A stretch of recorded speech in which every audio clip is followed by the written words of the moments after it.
কত ভুল আপনি করেছেন, কত অন্যায় আপনি করেছেন, কত পাপ আপনার হয়েছে, কত মিথ্যা আপনি বলেছেন, কয় ওয়াক্ত নামাজ ছেড়েছেন, কয় লাখ টাকা ঘুষ খেয়েছেন, কত যৌতুক আপনি খেয়েছেন, কত মিথ্যা আপনি বলেছেন। আপনার পাপ যত বড় হোক, যত বিশাল হোক, যত বেশি হোক, আল্লাহর দয়ার পরিসীমা তার চাইতেও বড়। আপনার পাপ, আপনার অন্যায়, আপনার জুলুমগুলো যদি হয় খালের পানির সমান, বিলের পানির সমান, আল্লাহর দয়া সাগরের পানির সমান। আপনার পাপ যদি হয় সাগরের পানির সমান, আল্লাহর দয়া মহাসাগরের পানির সমান। আপনার পাপ আর অন্যায় যদি হয় পাহাড়ের সমান, আল্লাহর দয়া আকাশের সমান। আপনার পাপ যদি হয় আকাশের সমান, আল্লাহর দয়া আরশের সমান।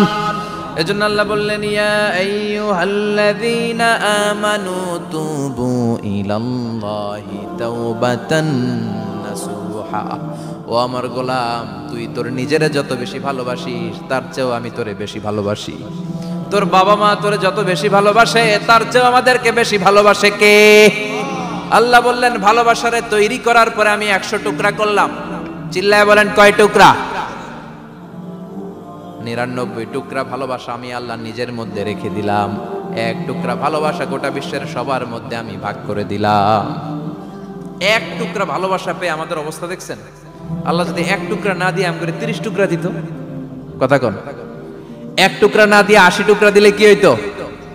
কথা কয় না। আমাদের পাপগুলো ক্ষমা করে কে? চিল্লায় বলেন, কে? আল্লাহ ডেকে বলে, গোলাম আমি হলাম গাফিরুয যাম কাবিলুত তাওব।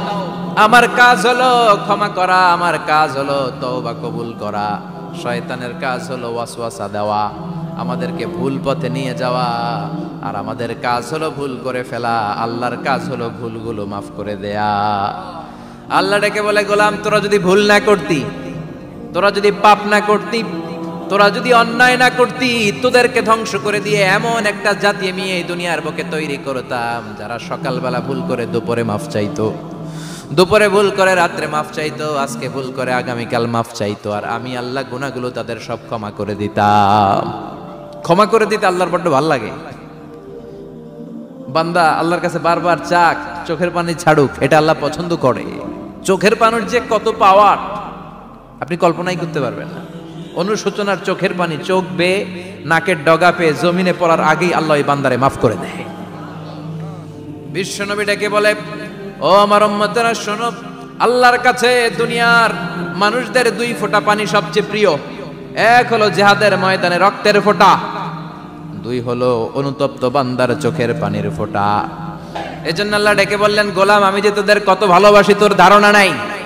চোখের পানি ছাড়, গুনার কথা স্মরণ কর, তওবা কর। তওবার মতো তওবা করলে সব গুনাহ মাফ করে দিতে পারে কে? বিশ্বনবী বলে, আমার কোনো গুনাহ নাই, তারপরেও প্রতিদিন 70 বারেরও বেশি আমি তওবা করি।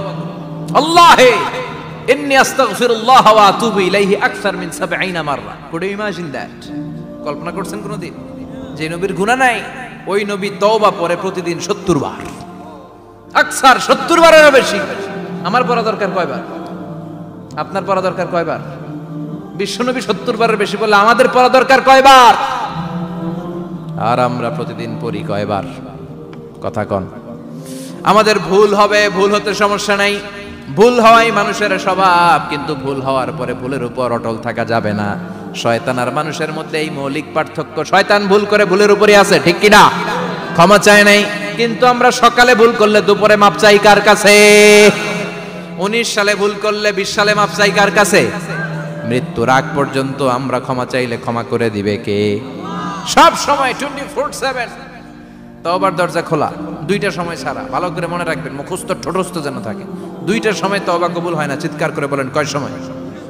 1 হলো বাদাল গারগারা, গারগারানি যখন আসে, মালাকুল মাউত যখন চলে আসে, মালাকুল মাউতরে যখন দেখে ফেলবেন তখন তওবা কবুল হবে নাকি? কথা কন। আল্লাহ বলে সময় শেষ, তার মানে বাদাল গারগারা তওবা কিন্তু আর কবুল হয়। এই হলো একটা। নাম্বার 2, বাদা তুলুই শামস মিন মাগরিবিহা। প্রতিদিন চাঁদোলাতে সূর্য কোন দিক দিয়ে ওঠে? কথা কয় না? পূর্ব দিকে। কিয়ামতের আগ দিয়ে সূর্য আর পূর্ব দিকে উঠবে না, পশ্চিম দিক থেকে উঠবে। যেদিন প্রভাতে পশ্চিম দিক থেকে সূর্য উঠবে, ওই দিন থেকে তওবার দরজাটারে বন্ধ করে দিবে কে? তার আগ মুহূর্ত পর্যন্ত জীবনে যত গুনাহ করেছি, অন্যায় করেছি, চোখের পানি ছেড়ে ক্ষমা চাইলে ক্ষমা করবে কে? শয়তান আল্লাহরে চ্যালেঞ্জ দিছে, আল্লাহ তুমি আমারে জাহান্নামে পাঠাবা, আমিও তোমার বান্দা করে লয়ে একসাথে জামাতে ঢুকমু। একা ঢুকবো না, একা যাব না, তোমার বান্দাদেরকে সবগুলারে জাহান্নামী বানায়া তারপরে ঢুকমু। তোমারে চ্যালেঞ্জ দিলাম, একটারও জান্নাতে ঢুকাইতে পারবা? আল্লাহকে তুই আমার চ্যালেঞ্জ দিলি? আমি তো সব রাজার বড় রাজা, মহারাজা, আমারে চ্যালেঞ্জ দেশ, এত সাহস পাইলি কই? তুই আজীবন ওয়াসওয়াসা দিয়ে পাপ কাজ করাবি, একদিন তাফসীর মাহফিলে এসে আমার বান্দা ক্ষমা চাবে, আমি মাফ করে দেবো, তুই কি করবি? আজীবন অন্যায় করবে, আজীবন পাপ করবে, জুলুম করবে, একদিন চোখের পানি ছেড়ে আমার কাছে কান্নার মতো কান্না করলে আমি সব গুনাহ মাফ করে দেব। এজন্য আল্লাহ বললেন, ইয়া আইয়ুহাল্লাযীনা আমানু তুবু ইলাল্লাহি তাওবাতান নাসুহা। ভুল করেছো, তওবা করো, মাফ করবে কে? সাইয়েদনা আদম আলাইহিস সালাম ভুল করলেন, দুনিয়ায় এসে শত শত বছর কাঁদলেন, কিন্তু ক্ষমা হয় না। আল্লাহরে বললেন, আল্লাহ কি করলে ক্ষমা পাবো বলো? ফাতালাক্কা আদামু মির রাব্বিহি কালিমাতিন ফাতাবা আলাই। আল্লাহ বললেন, ও আদম, তোমারে কিছু কালেমা শিখাইয়া দেই, এই কালেমাগুলো দিয়ে আমার কাছে দোয়া করো, ক্ষমা করে দেব। আল্লাহ শিখাইয়া দিলেন, ও আদম, দুই হাত তুলে চোখের পানি ছেড়ে আমার কাছে পড়ো, রব্বানা, পড়েন, রব্বানা যালামনা আনফুসানা ওয়া ইল্লাম তাগফির লানা ওয়া তারহামনা লানাকুনান্না মিনাল খাসিরিন। এটা শিখাইতেছিল আল্লাহ। আল্লাহ, আমি জুলুম করেছি, অন্যায় করেছি, ভুল করেছি, পাপ করেছি, তুমি যদি ক্ষমা না করো, ক্ষমা করার কেউ নাই, ঠিক কি না? আমরাও পাপ করলে এই দোয়াটা পড়ার দরকার আছে না নাই? 5টা শর্ত সাপেক্ষে আমাদের তওবা কবুল করবে কে? তওবা কবুল হওয়ার কিছু শর্ত আছে, 5টা। কয়টা? চিৎকার মেরে বলতে হবে, তওবা কবুল হওয়ার শর্ত কয়টা? 1 নম্বরে হচ্ছে আল ইকরা, acknowledgement. You have to keep the acknowledgement that you are the greatest sinner on earth. আপনাকে ঘোষণা দিতে হবে যে আপনি পৃথিবীর সবচেয়ে বড় পাপী। 1 নম্বর শর্ত, আপনি বলেন যে আল্লাহ, আমার চেয়ে বড় পাপী নাই, আকাশের নিচে জমিনের উপরে আমি সবচেয়ে বড় পাপী, এমন কোনো পাপ নাই যেটা আমি করি নাই, ঠিক কি না? 1 নম্বরে পাপের ঘোষণা দেন। 2 নম্বরে আন-নাদাম, নাদাম মানে repentance. You have to be repentant for what you have done. আপনাকে অনুতপ্ত হতে হবে, চোখের পানি ছাড়তে হবে। আল্লাহ, আমি লজ্জিত, আল্লাহ আমি নাদান, আমি পিশাচ, আমারে মাফ করে দাও। তার মানে স্বীকার গেলেন কি অন্যায় করেছেন। 2 নম্বরে আপনি অনুতপ্ত হলেন। 3 নম্বরে স্টপ, যেই পাপ করতেছিলেন ওইটা থামান। Stop what you have done, যেটা করতেছিলেন আগে থামান। আপনি সুদ খাইছেন, অনুশোচনা আসলো, মাফও চাইতেছেন, আবার সুদও খাইতেছেন, হবে? আপনি ঘুষ খেয়েছেন, তওবা শুরু করলেন, আবার ঘুষও খেয়ে যাচ্ছেন, হবে? থামেন, স্টপ। 3টা গেল। 4 number, to hate what you have done, ঘৃণা করতে হবে, যেই পাপটা করেছেন মন থেকে ওই পাপটাকে ঘৃণা করতে হবে। 5 নাম্বার শর্ত হচ্ছে to determine that you never repeat this sin again in your life. আল্লাহর ওয়াদা দেন, কমিটমেন্ট দেন যে আল্লাহ, আমার জীবনে পারতপক্ষে এই পাপ জীবনেও করব না। চিৎকার করে বলেন ঠিক কিনা? তার মানে আপনি শিকার যান, তারপরে আপনি অনুতপ্ত হবেন, যে পাপ করেছেন থামিয়ে দিবেন, পাপটারে মন থেকে ঘৃণা করবেন, আর আল্লাহরে ওয়াদা দিবেন, আল্লাহ আর করব না। এই 5টা শর্তের আলোকে তওবা করলে জীবনের সব গুনাহ মাফ করে দিবে কে? এজন্য আল্লাহ বললেন, ইয়া আইয়ুহাল্লাযীনা আমানু তুবু ইলাল্লাহি তাওবাতান নাসুহা। তওবার মতো তওবা করো, সব গুনাহ মাফ করতে পারে কে? তওবা করবেন তো? রাজি আছেন? কবে করবেন? এই মুহূর্তে তওবা করলাম, এই মুহূর্তে আল্লাহর কাছে ক্ষমা চাই, আল্লাহ জীবনের সব গুনাহ মাফ করে দাও। আমাদের দেশে তওবা করার জন্য হুজুর লাগে, কথা কন, পীর সাহেব হুজুর, বড় হুজুর, ছোট হুজুর, হাফেজ সাহেব লাগে না? হাফেজ সাহেব, ইমাম সাহেব, এদের ছাড়া নাকি তওবা হয় না। না, এটা ভুয়া কথা। আপনি অনুতপ্ত হন, আপনি চোখের পানি ছাড়েন, আপনি আপনার রবরে বলেন, ক্ষমা করে দিবে কে? ইমাম সাহেব আসতে হবে শর্ত না, পীর সাহেব হুজুর এসে হুজুরের হাতে হাত রেখে তওবা পড়তে হবে শর্ত না। আপনার রবরে ডেকে চোখের পানি ছেড়ে ক্ষমা চান, ক্ষমা করবে কে? আর প্রতিদিন শতবার পড়তে থাকবেন আস্তাগফিরুল্লাহ। আওয়াজ করে সবাই পড়েন আস্তাগফিরুল্লাহ, আরো জোরে পড়েন আস্তাগফিরুল্লাহ। বিশ্বনবী বলেন মান লাজিমাল ইস্তিগফার জাআলাল্লাহু লাহু মিন কুল্লি দিকিন মাখরাজা। সব সময় ইস্তিগফারের সাথে যে লেগে থাকবে রব্বুল আলামিন তারে পাঁচটা জিনিস দিবে। কয়টা? কথা কোন আরো জোরে সবাই বলেন কয়টা? নাম্বার 1, জাআলাল্লাহু লাহু মিন কুল্লি দিকিন মাখরাজা। বিপদে পড়লে বিপদ থেকে উদ্ধার করবে কে? আমাদের তো কোনো বিপদ নাই না? আছে? কত বিপদ, হ্যাঁ? রাস্তাঘাটে দুর্ঘটনা হতে পারে, যে কোনো সময় ভূমিকম্পে পড়তে পারি, বজ্রপাত পড়তে পারে না, ঠেড়া পয়রা মানুষ নাই, আছে না নাই? এই বিপদ আপদ থেকে আপনারা রক্ষা করবে কে? যদি আপনি ইস্তেগফারের সাথে আঠার মতো লেগে থাকেন। কিসের সাথে? কথা বলেন। ইস্তেগফারের সাথে লেগে থাকতে পারলে 1 নাম্বার হচ্ছে বিপদে পড়লে আপনারে মুক্ত করে দিবে কে? 2 নাম্বার ওমিন কুল্লি হাম্মিন ফারাজা, যে কোনো ধরনের টেনশন, হাইপার টেনশন থেকে বাঁচায় দিবে কে? আমাদের তো টেনশন মেনশন নাই না? আছে?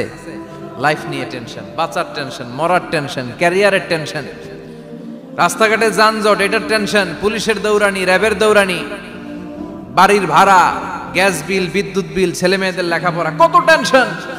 এই সব টেনশন থেকে আপনারে মুক্ত করে দিবে কে? 3 নম্বরে ওয়ারযুকহু মিন হাইসু লা ইয়াহতাসিব, এমন জায়গা থেকে আল্লাহ আপনার রিজিকের ব্যবস্থা করবে আপনি কল্পনাই করতে পারবেন না। সুবহানাল্লাহ পড়েন। 4 নম্বরে সবসময় ইস্তেগফার যদি পড়া হয় আল্লাহর কোনো আযাব ওই বান্দার উপরে আসে না। ওমা কানাল্লাহু মুআযযিবাহুম ওয়া হুম ইস্তাগফিরুন,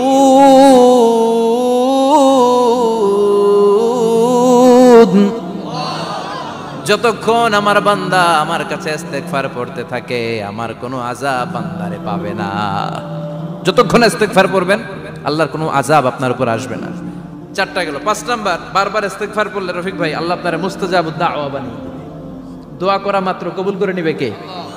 মুস্তাজাবুদ দাওয়া বুঝেন তো? মানে যিনি হাত তুলতে দেরি কবুল হতে দেরি হয় না। বারবার বারবার ইস্তেগফার পড়ে দেখেন যে আপনার দোয়া কেমনে কবুল হয়। সবসময় ইস্তেগফার পড়লে আপনার দোয়াগুলোর এইভাবে কবুল করে নিবে কে? এই 5টা জিনিস পাবেন সবসময় যদি ইস্তেগফারের সাথে লেগে থাকেন। রাজি আছেন তো? এজন্য বিশ্বনবী সব সময় নামাজে সালাম ফিরানোর পরে পড়তেন আস্তাগফিরুল্লাহ। কি পড়তেন? 3 বার পড়তেন আস্তাগফিরুল্লাহ, আস্তাগফিরুল্লাহ, আস্তাগফিরুল্লাহ। পড়তে রাজি আছেন? ইস্তেগফারের অনেকগুলো আলফাজ আছে, সবচেয়ে ছোট ইস্তেগফার হচ্ছে এটা, আস্তাগফিরুল্লাহ, আস্তাগফিরুল্লাহ। আরো আছে আস্তাগফিরুল্লাহ আল্লাযী লা ইলাহা ইল্লা হুয়াল হাইয়ুল কাইয়্যুম ওয়া আতুবু ইলাইহি। বিশ্বনবী বলেন এই ইস্তেগফারটা যদি কেউ পড়ে, আত-তাওয়াল্লি মিন ইয়াউমিজ যাহাফ, যুদ্ধের ময়দান থেকে পালিয়ে আসা কবিরা গুনাহ। কি গুনাহ? কাফেরদের সাথে যুদ্ধ, আমি তাগড়া যুবক, তলোয়ার নিয়ে নেমেছি, আমার দেহের 1 ফোঁটা রক্ত থাকা পর্যন্ত আমি যুদ্ধ চালিয়ে যাব, আমি ফিরে আসতে পারবো না, আইনটা কার? ফিরে আসলে কবিরা গুনাহ। বিশ্বনবী বলেন যুদ্ধের ময়দান থেকে ফিরে এসেছে এরকম কবিরা গুনাহ অবলম্বনকারীও যদি আস্তাগফিরুল্লাহ আল্লাযী লা ইলাহা ইল্লা হুয়াল হাইয়ুল কাইয়্যুম ওয়া আতুবু ইলাইহি পড়ে, ওই কবিরা গুনাহকারীকেও ক্ষমা করে দিবে কে? পড়তে রাজি আছেন তো? আবার সাইয়েদনা আবু বকর বললেন ইয়া রাসূলুল্লাহ আল্লিমনি দুআআন আদউ বিহি ফি সালাতি, এমন দোয়া আপনি আমারে শিক্ষা দেন যে এই দোয়াটা আমি নামাজে পড়তে পারি। বিশ্বনবী বললেন পড়ো আল্লাহুম্মা ইন্নী যালামতু নাফসি যুলমান কাসীরান ওয়া লা ইয়াগফিরুয যুনুবা ইল্লা আনতা ফাগফিরলি মাগফিরাতাম মিন ইনদিক ইন্নাকা আনতাল গফুরুর রহিম। সুবহানাল্লাহ পড়ে। এটাও ইস্তেগফার। আমরা এটার বলে দোয়া মাসুরা, সালাম ফেরানোর আগে পড়ি না? যেখানেই ক্ষমা চাওয়ার কথা আছে ওইটারই কি বলে? ইস্তেগফার। আল্লাহুম্মা ইন্নী যালামতু নাফসি, আল্লাহ জুলুম করেছি, যুলমান কাসীরা, অনেক জুলুম, ওয়ালা ইয়াগফিরুয যুনুবা ইল্লা আনতা, তুমি ছাড়া এই গুনাহ ক্ষমা করার তো কেউ নাই। ফাগফিরলি মাগফিরাতাম মিন ইনদিক, তোমার দয়ায় আমারে ক্ষমা করে দাও। ইন্নাকা আনতাল গফুরুর রহিম, তুমি হলা ক্ষমাশীল। ঠিক কি না? এটাও ইস্তেগফার, এটাও পড়বেন। আর এই সব ইস্তেগফারের শ্রেষ্ঠ ইস্তেগফারের নাম সাইয়্যিদুল ইস্তেগফার। যত ইস্তেগফার হতে পারে এর মধ্যে সবচেয়ে শ্রেষ্ঠতম ইস্তেগফার নাম কি? কথা কন। বুখারীর বর্ণনা, শাদ্দাদ ইবনে আউস রাদিয়াল্লাহু তাআলা আনহু বর্ণনা করেন এই সাইয়্যিদুল ইস্তেগফার দিনের বেলা যে পড়বে ওই দিনে মারা গেলে সে জান্নাতি।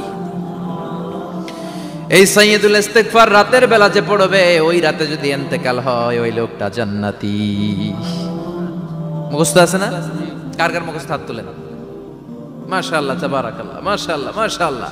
আর যাদের নাই তাদের হোমওয়ার্ক, তাদের আল্লাহুম্মা আনতা রাব্বি লা ইলাহা ইল্লা আনতা খালাকতানি ওয়া আনা আবদুক ওয়া আনা আলা আহদিকা ওয়া ওয়া'দিকা মাস্তাতা'তু আউযু বিকা মিন শাররি মা সানা'তু আবুউ লাকা বিনি'মাতিকা আলাইয়া ওয়া আবুউ লাকা বিযামবি ফাগফিরলি ফাইন্নাহু লা ইয়াগফিরুয যুনুবা ইল্লা আনতা। সুবহানাল্লাহ পড়েন। আজকে রাতে পড়ছেন, মারা গেলে জান্নাতি। চিল্লায় পড়েন না আল্লাহু আকবার। এজন্য বিশ্বনবী বলেন, আমার আগের গুনাহ মাফ, পরের গুনাহ মাফ, তারপরেও প্রতিদিন আমি 70 বার তওবা ইস্তেগফার পড়ি। আজকে থেকে পড়তে রাজি আছেন তো? বেশি বেশি ইস্তেগফার পড়া যাবে না? একটু প্রাণ খুলে, দিল খুলে আওয়াজ করে পড়েন তো আস্তাগফিরুল্লাহ। আর জোরে পড়েন আস্তাগফিরুল্লাহ। আবার সবাই পড়েন আস্তাগফিরুল্লাহ। সব সময় তওবা ইস্তেগফার যারা পড়ে তাদেরকে পছন্দ করে কে? সব সময় জিকির করে করে জিহ্বাটারে যারা ভিজিয়ে রাখে তাদেরকেও পছন্দ করে কে? আল্লাহ বলেন, ওয়াজকুর রাব্বাকা ফি নাফসিকা তাদাররুআন ওয়া খীফাতান ওয়া দুনাল জাহরি মিনাল কওলি বিল গুদুবি ওয়াল আসাল ওয়া লা তাকুম মিনাল গাফিলিন। সুবহানাল্লাহ পড়েন। আল্লাহ বলেন, ওয়াজকুর রাব্বাকা ফি নাফসিক, আল্লাহরে মনে মনে ডাকো। তাদাররুআন ওয়া খীফা, আল্লাহর জিকির করতে আল্লাহ বলেছেন ফি নাফসিক। বুঝতেছেন না অর্থ? ফি নাফসিকা, মনে মনে আল্লাহর জিকিরটা করো। তাদাররুআন ওয়া খীফা, তাদাররুআ মানে বিনয়ের সাথে, with full of humility, submission and humbleness, বিনয়ের সাথে আল্লাহরে ডাকো। আবার হাদিসে কুদসিতে আল্লাহ বলেন, ফাইন যাকারানি ফি নাফসি যাকারতুহু ফি নাফসি, আমার বান্দা যদি একা একা আমার জিকির করে আমি আমার বান্দারে একা একা স্মরণ করি। ওয়া ইন যাকারানি ফি মালাইন যাকারতুহু ফি মালাইন খায়রিম মিনহু, এরকম মহা সম্মেলন করে যদি কেউ আমি আল্লাহর জিকির করে, আমি এর চেয়েও বড় মহা সম্মেলন ফেরেশতাদেরকে নিয়ে করে আমার বান্দারে স্মরণ করি। ওয়া ইন তাকাররাবা ইলাইয়া শিবরান তাকাররাবতু ইলাইহি যিরাআন, আমার বান্দা যদি আমার দিকে এক বিঘত আসতে চায় আমি আমার বান্দার দিকে এক হাত এগিয়ে যাই। আমার বান্দা যদি আমার দিকে এক হাত আসতে চায় আমি আমার বান্দার দিকে 2 হাত যাই। ওয়া ইনা তানি ইয়ামশি আতাইতুহু হারওয়ালা, আমার বান্দা যদি আমার দিকে হেঁটে হেঁটে আসতে চায় আমি আমার বান্দার দিকে দৌড়ে দৌড়ে যাই। সুবহানাল্লাহ পড়েন। এজন্য বিশ্বনবী বলেন, লা ইয়াজালু লিসানুকা রাতবাম মিন যিকরিল্লাহ, আল্লাহর জিকির দিয়ে জিহ্বাটারে ভিজিয়ে রাখবা। কার কথা? চিল্লায় বলেন কার কথা? সবসময় আল্লাহর জিকির করতে রাজি আছেন তো? সবচেয়ে শ্রেষ্ঠ জিকির বিশ্বনবী বললেন, আফদালু যিকরি লা ইলাহা লা ইলাহা লা ইলাহা ইল্লাল্লাহু মুহাম্মাদুর রাসূলুল্লাহ সাল্লাল্লাহু। সাইয়েদনা ইসমাঈল আলাইহিস সালামকে মরুভূমির মধ্যে রেখে উনি দৌড়াদৌড়ি করলেন, পানি নাই, পানির অভাব, দৌড়ে আসলেন। এসে দেখে সাইয়েদনা ইসমাঈল আলাইহিস সালামের পায়ের ধাক্কায় জমজমের পানি বের হতে শুরু করছে, কল কল কল কল করে আওয়াজ। সাইয়েদনা ইব্রাহিম, ইসমাঈল, হাজার এরা আরবি ভাষা জানতেন না, এরা সুরিয়ানি ভাষার মানুষ ছিলেন। কোন ভাষা? সুরিয়ানি ভাষা। তো পানি দেখে হাজার খুব অবাক, কিরে এত সুন্দর পানি, এই পানি তো মরুভূমির বালিতে লেগে সব শুকিয়ে যাবে। পানি যাতে না শুকায় উনি বালি চারদিক দিয়ে উঁচু করে এরকম বাঁধ দিতে লাগলেন। বাঁধ দিচ্ছেন আর ওনার সুরিয়ানি ভাষায় বলতে লাগলেন, ঝাম ঝাম মানে হচ্ছে থাম থাম, ঝাম মানে স্টপ, থাম থাম, কেফ আরে পানি চলে যাস না, চলে গেলে তো পানি ব্যবহার করতে পারবো না, ঝাম ঝাম ঝাম ঝাম। ওনার মুখনিসৃত এই ঝাম ঝাম শব্দ দুইটা আল্লাহর এত ভালো লাগলো, কিয়ামত পর্যন্ত এই কুয়ার নাম আল্লাহ ঝামঝামের কুয়া বানাই দিলেন। এটার নাম বিইরু ঝামঝাম। বিষ্ণু বলেন, মা উ ঝামঝাম লিমা শুরিবা লাহু, এই ঝমঝমের পানির এত বরকত, যেই রোগের নিয়ত করে এই পানি খাবেন ওই রোগ থেকে শিফা দিবে কে? আবার বিষ্ণু বললেন, ইন্নাহা তুআমু তুমিন শিফাউ সুকমিন ইন্নাহা মুবারাকা, এই জমজমের পানি গোটা বিশ্বের সব পানির মধ্য থেকে সব চাইতে বরকতের পানি। এই পানির মধ্যে রোগের জন্য চিকিৎসা আছে, মানুষের ক্ষুধা লাগলে এটার ভেতরে খাবারের উপাদান আছে। পৃথিবীর সব পানি শুধু তৃষ্ণা নিবারণ করে, শুধু জমজমের পানি তৃষ্ণাও নিবারণ করে, ক্ষুধাও নিবারণ করে। জাপানের কিছু জিওলজিস্ট, ভূতত্ত্ববিদ গবেষণা করে পেয়েছে এই পানির মধ্যে ফুড সাপ্লিমেন্টারি আছে, মানে খাদ্যের পরিপূরক। কিছু না খাই এই পানি খাইলে ক্ষুধা নিবারণ হয়ে যায়। আবার বিশ্বনবীকে যখন সিনা চাক করা হবে, মেরাজ রজনীতে সাইয়েদনা জিবরাইল বিশ্বনবীর গলা থেকে নাভি পর্যন্ত পুরোটা কেটে হৃদয়টা বের করে এই জামজামের পানি দিয়ে ধৌত করেছিলেন। তার মানে এই ফ্যামিলি যেইখানে হাত লাগাইছে ওইখানে বরকত আছে না নাই? যেখানে হাত ওইখানে বরকত। বাবা পা লাগাইছে মাকাম ইব্রাহিম, ছেলে পা লাগাইছে জামজামের কুয়া, হাজার দৌড়দৌড়ি করেছে, আস-সা'য়ু বাইনা সাফা ওয়াল মারওয়া হজের মধ্যে ওয়াজিব করে দিয়েছে কে? আবার আল্লাহ বললেন ওয়াজআলনা ফি যুররিয়াতিহিন নুবুওয়াতা ওয়াল কিতাব, আমি খুশি হয়ে এই ইব্রাহিমের বংশের মধ্যে নবুয়ত দিয়েছি, আবার কিতাবও দিয়েছি। সুবহানাল্লাহ বলেন। তিনি নবুয়ত দিয়েছেন। পৃথিবীতে যত নবী আসছে সব সাইয়েদনা ইব্রাহিমের নাতিপুতি। সব কি বিশ্বাস হয় না? এই পৃথিবীতে যত পয়গম্বর এসেছেন তার 99.99% নবীরাই ওনার ছেলে আর নাতিপুতি। চিল্লায় পড়েন আল্লাহু আকবার। এজন্য ওনারে বলা হয় আবুল আম্বিয়া, father of the all prophets, সব নবীদের বাবা। ওনার বয়স যখন 86 তখন আল্লাহ সাইয়েদনা ইসমাইলকে দিলেন। বয়স যখন 100 তখন সাইয়েদনা ইসহাক আলাইহিস সালামকে আল্লাহ দিলেন। এইদিকে ইসমাইল, এদিকে সবাই বলেন এদিকে, এদিকে সবাই বলেন এটা এটা ইসহাক। পৃথিবীতে যত নবী এসেছে সব ইসহাকের চ্যানেলে এসেছে। এই সাইয়েদনা ইসহাক আলাইহিস সালামের চ্যানেলে এসেছে। সাইয়েদনা ইসমাইলের চ্যানেলে নবী নাই, কোন নবী নাই, নবী ছাড়া চ্যানেল। আর এখানে যত হাজার হাজার লক্ষাধিক নবী এসেছে সব নবী ইসহাক আলাইহিস সালামের চ্যানেলে যারা এসেছে সব নবীরা অন্যান্যদেরকে বলে যাইতো, তার উম্মতকে বলে যেত যে সবশেষে একজন নবী আসবে, তিনি হবেন সর্বশ্রেষ্ঠ নবী, তিনি হবেন সর্বশ্রেষ্ঠ নবী। তো এদের এই চ্যানেলে এত নবী, এরা ভাবছে ওই সর্বশেষ নবীটাও এদিক দিয়েই আসবে। কিন্তু আল্লাহ হাজার হাজার লক্ষ নবী এই চ্যানেলে পাঠালেন, কিন্তু সর্বশেষ নবীটা এখানে পাঠালেন না। সর্বশেষ চ্যানেলের নবীটা আল্লাহ এই চ্যানেলে পাঠাই দিলেন। সর্বশেষ নবীটা সাইয়েদনা ইসমাইলের চ্যানেলে এসেছে। এজন্য ওরা হচ্ছে বানি ইসরাইল আর আমরা হচ্ছি বানি ইসমাইল। সুবহানাল্লাহ পড়বেন না? উনার ধর্ম, উনার চেইন থেকে ইহুদিবাদ, খ্রিস্টবাদ, ইসলাম, এই তিন ধর্মের জন্ম।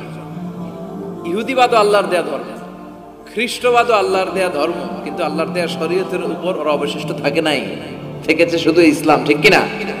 এজন্য আমরা প্রত্যেক নামাজে পড়ি গায়রিল মাগদুবি আলাইহিম ওয়ালাদ-দাল্লিন। ও আল্লাহ, গায়রিল মাগদুব, যাদের উপর তোমার রাগ ক্রোধ, তাদের পথ আমরা চাই না, ওরা হলো ইহুদিরা।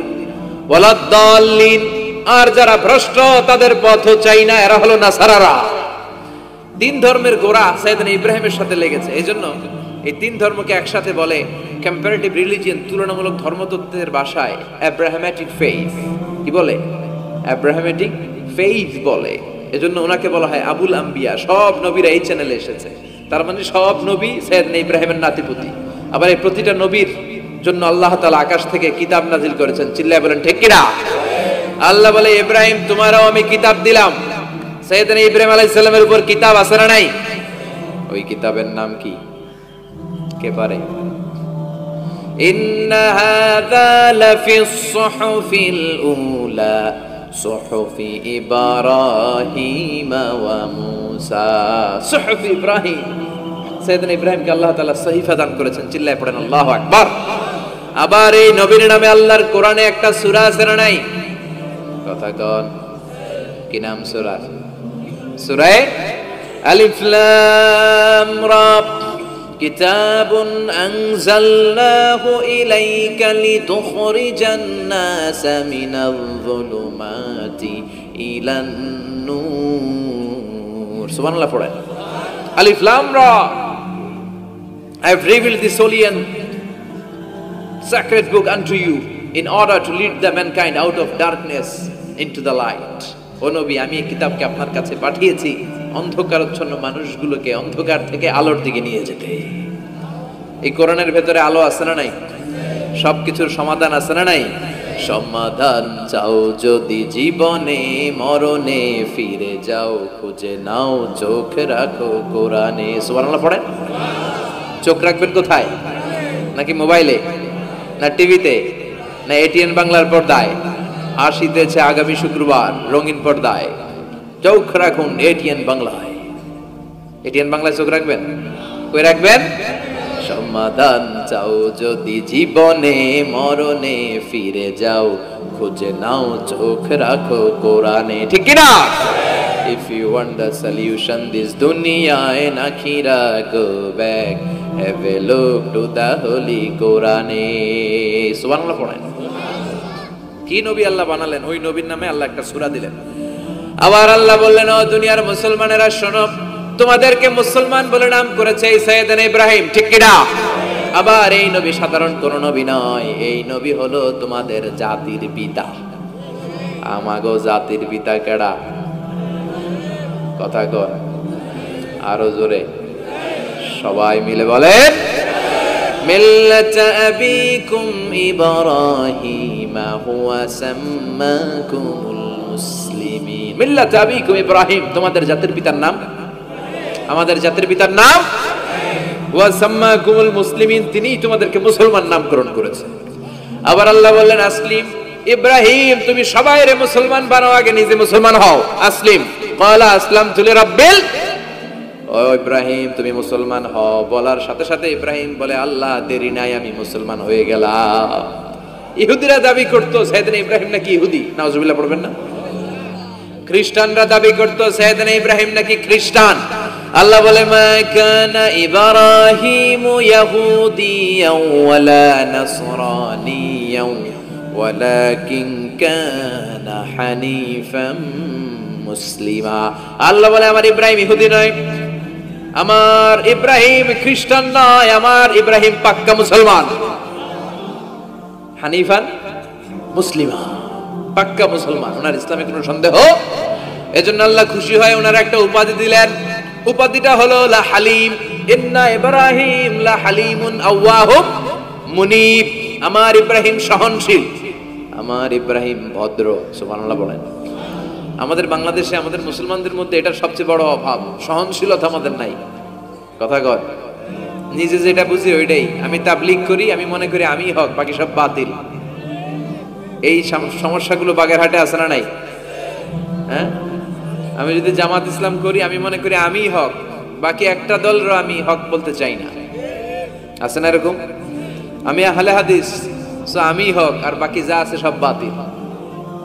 আমি কওমি, তো আমি ভালো, আলিয়া সব খালিয়া। কথা কর। আবার আমি আলিয়া, আমি ভালো, কওমিয়া সব শেষ। এই ঠেলা ঠেলে এই দেশে আছে না নাই? এক ইসলাম, এক নবী, এক কোরআন, এরপর সহনশীলতা নাই। সে অন্য নেশাবে পড়ুক, সে অন্য মতদর্শের হোক, সে তো আমার ভাই।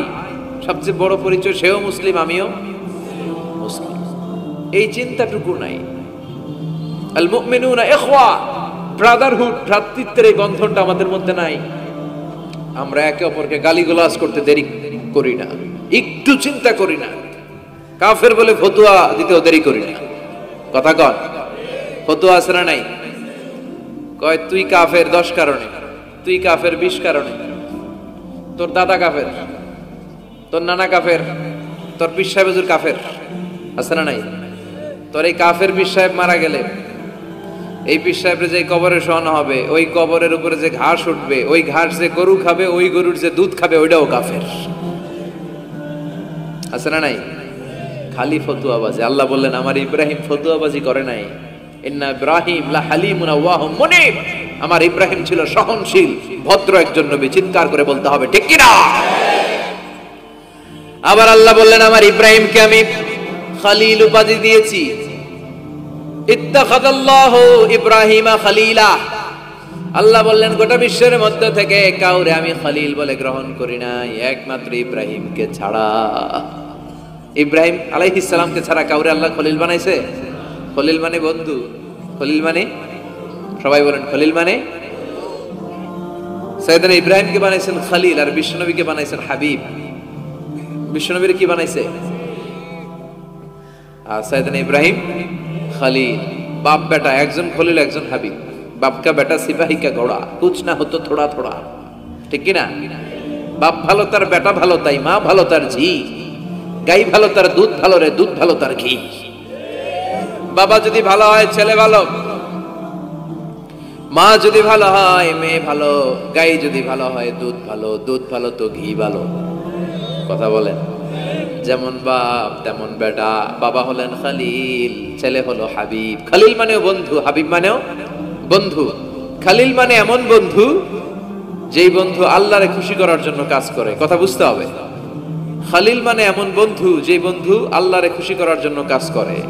আর হাবিব মানে এমন বন্ধু যেই বন্ধুরে খুশি করার জন্য আল্লাহ নিজেই কাজ করে। কার দাম বেশি?